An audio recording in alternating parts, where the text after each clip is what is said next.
Alright, so Xenoblade Chronicles X. This was one of the first games I got with my Wii U for Christmas last year. I wasn't really sure what to expect from the game, but I thought the trailers looked cool and it would probably be worth a try. I had been told that the game was ridiculously long, but besides that, I didn't really know what I was getting into. This game kind of took over my life in January and February. As of right now, the in-game counter says I've spent 171 total hours playing, and my completion rate is only at 86%. This game is freaking huge, in every sense of the word. There's so much to see and so much to do that even after 171 hours, I feel like I've only seen the tip of the iceberg. When I pick up the game every once in a while, I still find myself discovering new missions and new areas. It's freaking insane! I could go into detail about all the little tidbits, but I really have to get to the point of the video. Overall, I think the game is fantastic. It may not be one of the best games I've ever played, but it certainly deserves an honorable mention. First, let's talk about some of the great things about the game. There's one golden rule in this game. If you can see it, you can touch it. This might be the most open-world game that has ever been made. You really can touch anything you see, no matter how far away it is, and no matter how difficult to reach it may be. It's absolutely astounding, and I've never seen any game like it in this way. You can climb every mountain, kill every enemy, and there are no loading screens in between areas. The land you can explore is massive. It's the biggest video game overworld I've ever seen. There's so many places to visit and so many things to see. Heck, I could draw a map of this game more accurately than I could draw a map of the city I live in. After 171 hours of playing, you really familiarize yourself with everything, from where to find certain things to the names of all the creatures. And as for the enemies, right off the bat, as soon as you leave the beginning area, you see how massive they are. The creatures in this game are some of the biggest I've ever seen in any game compared to the size of the character. Everything in this game is humongous. That's the point I want to emphasize. And along with the combat and skills, that's one of my favorite parts about the game. But there's a reason why I wanted to make this video, and it's not to commend the game about what it does well. As much as I like the game, it has several huge flaws that really cripple it. I wanted to make this video because, as I was playing the game, I developed a lot of different opinions about it, many of which were negative, and I wanted to share some of them. So here we go. So as soon as you begin the game, you're required to create your own character. And this really sucks for a bunch of reasons. First off, the character customization is so restricted that no matter what you do, your character is gonna come out looking ugly. Especially if you choose a male character. The faces all look weird, and the haircuts are all dumb. But what's even worse is that every single character in the game was made using the character creator. This means that all their faces look weird, and all their haircuts are dumb. Most of the characters look exactly the same. I think the only decent-looking one is Elma. They all just look so dull. And besides the main characters, it's like there are only 3 male NPCs and 3 female NPCs, and they were cloned a million times. The NPCs all look so identical. I feel like I've met the same average-looking brown-haired guy 50 times, but the game keeps insisting he's not the same person. I think the game would have benefited a lot if they had given it a protagonist like Shulk. That way they wouldn't have to make all the characters in the same creator, and they could have had some artistic freedom with the designs. Also, the main character would actually have some relevance to the plot.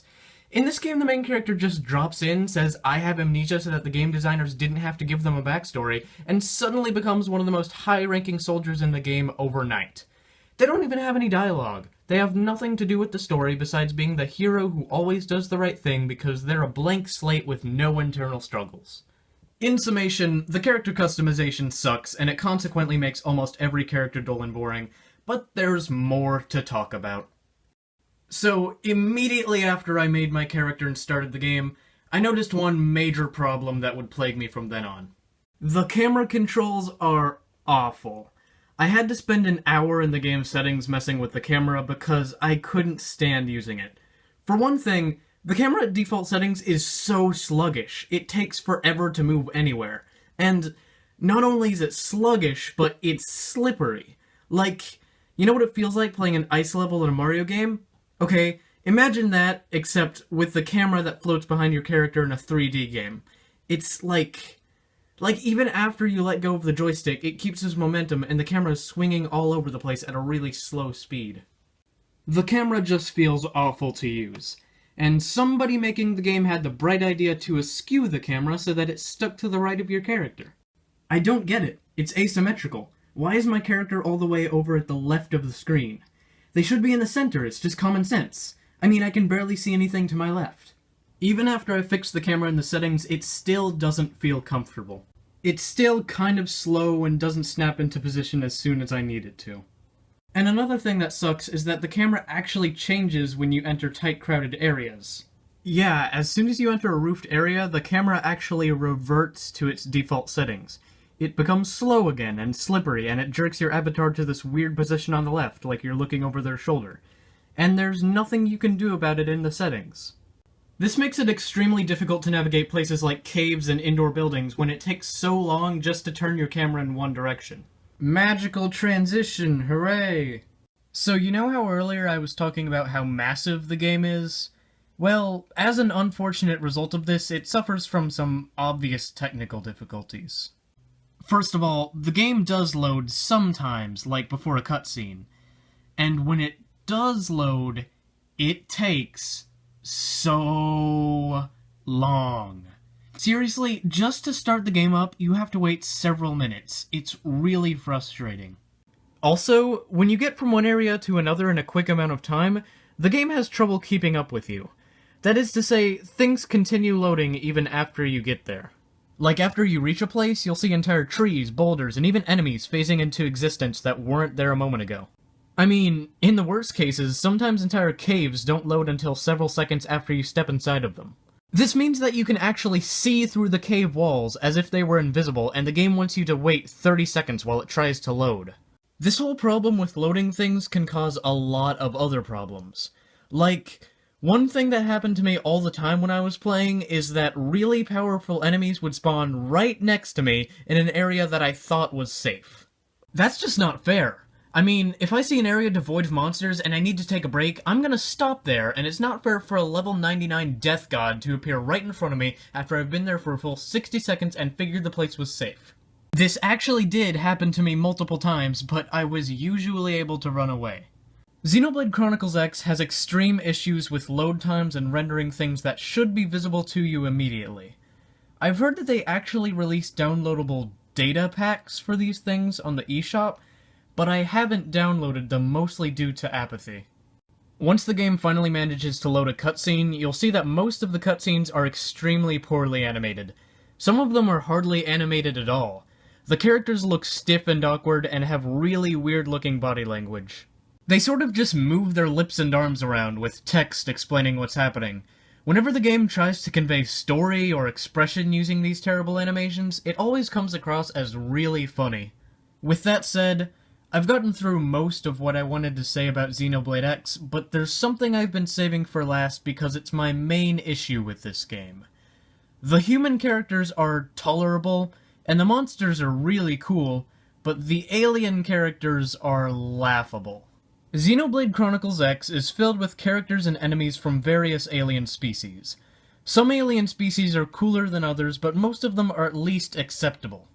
What's not acceptable are the designs, names, and character traits of these aliens, and this is what I most dislike about the whole game. Guess what the bad guys of this game are called? The villains in this game are like an intergalactic organization that dominates the galaxy, and they're called the Ganglion. The Ganglion! Like, you know, gangly aliens. What were they thinking with that name? The leader of the Ganglion, and the main antagonist of this game, is named Luxar. Yeah, Luxar, with 2 A's. This made me laugh out loud. I can't take you seriously if you're going to name your primary alien bad guy Luxar. You're trying way too hard to come up with something that sounds alien-y, and you've crossed the line. And Luxar even sucks as a villain. I have very little reason to care about him. He only shows up in like 5 cutscenes and then is the game's semi-final boss. I don't know his origin, his motivations, I just know that he's bad, he looks like a frog slug, and he wants to kill humanity. Later, they do reveal why he wants to kill all humans, but it's not very compelling, it doesn't make very much sense, and it still gives me no reason to care about him as a character. Moving on, there's another character they introduce early on named Goetia. Yeah, they introduce her, but they do nothing with her. I don't understand why she deserves to be on the back of the game's box. She plays absolutely no role in the story, and yet they give her a grand entrance where she makes it clear that she's Luxar's top minion, shows up in some cutscenes, and then fights you in 2 boss battles. Then she dies and is absent for the rest of the game. It's really an anticlimactic way to go. The game treats her like an antagonist, but then she just dies and stops being important. I honestly don't get it. Plus, she looks really funny. How does she even sleep with so many tentacles on the back of her head? And what purpose do they serve? Why did her species evolve like that? They just slapped some tentacles on her head and said, there you go, that's your sexy alien villain. Speaking of which, why do they over-sexualize all the female alien characters in this game? I mean, I get it to some degree. This game was made in Japan and you want to fill it with fan service, but why the aliens? They look ridiculous. Most of them are absolutely hideous, and yet, from the neck down, they just look like scantily clad human women. There's this one species called the Definians, and they're an entirely female race. This sounds inoffensive on paper, but if you get a look at them from behind, you can see one of their butt cheeks. I wish I were kidding, but their armor is designed so that you can see an entire butt cheek. Just sticking out. Now, don't mind my asking, but how is an exposed butt cheek gonna help you out in combat? Why is your armor designed specifically so that I can see that? That has to be the most ineffective armor I've ever seen. I mean, why even wear pants at all? What's the point of wearing armor in the first place if you're going to be so exposed like that? More importantly, why are the game designers trying to impose fan service onto these alien girls? Is it supposed to be hot? Then why do some of them have such ugly faces? It just looks so out of place. So besides Goetia and the Definians, there's even more. There are 2 alien characters they introduced named Dogon and Reese. Dogon is a huge beast who kind of resembles a fire golem. Reese is his partner, but she acts more like his master. And she looks ridiculous. Seriously, they went way over the top with her. And why is she bald? And what's going on with her ears? More importantly, what is she wearing? No, really, I can't tell. What is that? What is that thing that's covering her body? They introduce these 2 characters as if they're going to have a story arc and plot relevance, and they show some little bits of personality as if I'm supposed to grow attached to them. And then, much like Goetia, you fight them in a boss battle and they both die, and that's the last you see of them. It's so anticlimactic. I truly don't understand why you would keep introducing these shallow characters and making me think that they're going to be important, only to abruptly end them like that. You could cut them out of the game entirely and nothing else would change. There's another alien species called the Rothians, and I kind of like them, to be honest. They actually do heavily affect the game's plot, they're involved with several missions, and they have a passable backstory. But they're cat people. I don't understand why.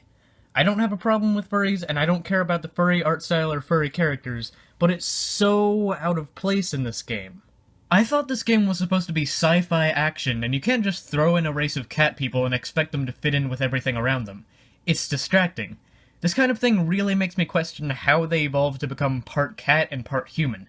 They more than likely didn't even have cats or people on their planet, so what are the odds that they would become so similar to both? It's unrealistic. But it gets worse. Guess what their prince's name is? He's like the leader of the Rothians, and they call him, wait for it, Gajarg. Yeah, Gajarg! How hard is it to come up with a good name for your alien cat prince? Why didn't you just name him Zorblarg, King of the Dracthonians? Gajarg? That's the best name you guys thought of? That's the sound of when... I don't even know. Nothing makes that sound. Nothing says Gajarg in any circumstance ever. And guess what his wife's name is? Is it his wife? I don't even know. They never explain their relationship. She could be his mother for all I know. Her name is Gubweed. That name's not quite as hilarious, but she's another victim of the alien over-sexualization. They made her look like a 16-year-old magical cat princess, and I expected her to be all peppy and hyper, but when she actually speaks, she sounds like a mature 40-year-old woman. Her voice doesn't match her face at all, and you can see through most of her clothes. Why is she almost naked? Why is her name Gubweed? Why is she a cat lady? I have so many questions! Alright, so I guess that pretty much sums it up. So, to recap. I've been playing Xenoblade Chronicles X for a really long time now, and overall I've had a lot of fun with it and would recommend it to any hardcore gamer with a Wii U. The game's world is huge, beautiful, and immersive, it has almost too many mechanics to manage, and it's clear that the developers must have spent years of really hard work to create something so complex. But the game suffers from a ton of flaws. To name the ones I addressed in this video: shoddy character customization, dull character designs with dull characters to match, unbearable camera controls, objects and enemies taking way too long to spawn even when I'm directly next to them and should be able to see them, terrible load times that are apparently fixable with a data pack that I haven't downloaded, terribly named alien characters, terribly designed alien characters, terrible alien characters, tacky over-sexualization of characters that should not be sexualized in the first place, characters that have absolutely no development or importance to the plot, unnecessary cat people, and finally, Gajarg.